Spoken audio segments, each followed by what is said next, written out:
guys, welcome to another video from ecopoint, and today I want to discuss with you the concept of modulo method. Modulo method as in the modular arithmetic and remainders. So things about division algorithm. This is something, the very basic foundation that you must know when you're sitting for an exam like ISI, MSQE. So for any integer a being the dividend and positive integer n, that is the divisor, there exists unique quotient and remainder such that, of course, A is equal to, what are we saying? Divisor is N and quotient is Q. So Q multiplied by N plus R is your A.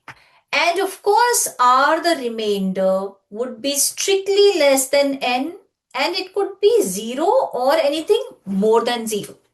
So this is the base of modulo. Now, R is often called A mod N, or the remainder when we divide A by N.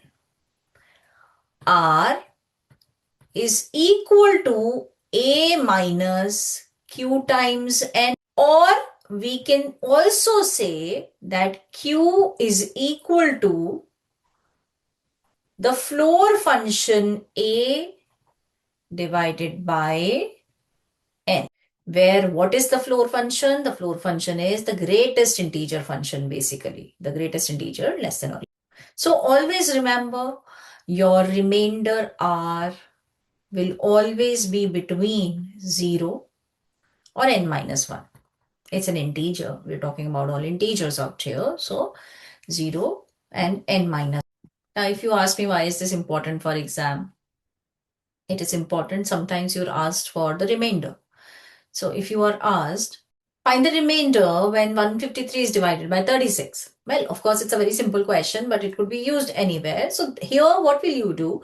You will try to look at the multiple of 36, which is close enough to 153, and you will find that 36 times 4 is basically 144. It's the largest multiple which is less than 153. And from 144 reaching 153 needs 9 more. So therefore, 153 is equal to 36 times 4 plus 9. And that's what is this division algorithm also telling you. Now, the second thing which is very important for you to understand are the modular arithmetic properties. So the very first property, the addition property, says that the remainder when you divide A plus B by n. So the remainder when you divide A plus B by n is A plus B mod n is equal to the remainder when you divide A by n plus the remainder when you divide B by n, and the remainder when you divide this sum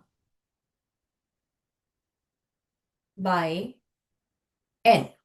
So for example, if you have, say, 15, you want to find out the remainder for 15 plus 17 divided by 7. So it will be equal to the remainder when you divide 15 by 7 plus the remainder when you divide 17 by 7, the whole thing divided by the remainder when you divide this thing sum by 7. So here you will get, what is the remainder when you divide 15 by 7? 1 is the remainder. What is the remainder when you divide 17 by 7? 14, 17 minus 14, 3 divided by 7. So the remainder will be, what is the remainder when you divide 4 by 7? When you divide 4 by 7, 4 is the remainder, right? So 4 is what you will get, and you can, even verify that. You can check it. If you divide 32 by 7, the remainder will be 4, right? And that's what this property means. The same thing holds true for subtraction. So the subtraction property will be exactly similar. And next, let's talk about the multiplication, modular multiplication. So if you have A multiplied by B divided by N, the remainder here will be equal to the remainder when you divide A by N multiplied by the remainder when you divide B by N, and the whole thing, the remainder when you divide the entire thing by N. So for example, if I have say 12 multiplied by 13 divided by say 5. So what is the remainder? So this remainder will be equal to the remainder when you divide 12 by 5 multiplied by the remainder when you divide 13 by 5, and the entire thing, the remainder when you of this product divided by 5. So this will be 2 multiplied by 3 divided by 5. So this will be equal to 6 divided by 5. What is the remainder when you divide 6 by 5? It's 1. So this is 1. And well, you can, even actually just find the number and do that, and you will realize that yes, the final remainder is 1. Now, how will this help you? This will help you in questions like, for example, suppose you have to calculate 123 plus 456 multiplied by 17 mod 7. So what all you would require here? You would require 123 divided by 7, the remainder then. 456 divided by 7. You will require that remainder. And what will be of use is 7 divided by 7. Well, we'll figure out the final answer, but these are of key importance. So you can figure it out that, in 7 table, if you take 7 times 17, it's 119. That's the closest. So the remainder is, you can say that 123 is 4 mod 7, isn't it? It's 4 mod 7. Similarly, 456. So you will have 65 is the closest. So 7 times 65 is actually 455. And that would mean that 456 is 1, because the difference is just 1. So 1 mod 7. And 17 divided by 7. Well, 7 times 2 is equal to 14. So the difference is 3. So you know that 17 is 3 mod 7. All right. Right. So this is how you can represent the remainders. All right. This is how you can represent the remainders. This is how you can represent the numbers. Now apply the property. Let's apply the property. What did the property said? What we require is 123 add 456 times 70 mod 7. So in total, you have to divide that by 7.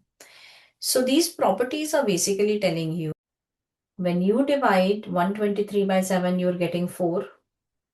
When you're dividing 456 by 7, you're getting remainder 1. Since it's just the product, so 123 plus 456 divided by 7 gives you 1 plus 3, 1 plus 4, or 4 plus 1 mod 7. So the total remainder here is 5 mod 7. Now what do you have? You have 5 times 17, 5 times 17, which is basically 5 times 3. 5 times 3, which is 15. 15 mod 7 is 1 mod 7. Or in other words, the remainder when you divide 15 by 7 is 1. So the final remainder is 1. This is an important property. Also, there's another important property, the exponential one. And that property is that a to the power k is same as a mod n to the power k, a mod n to the power k mod n. Now you must have noticed that I've used two kind of notations here.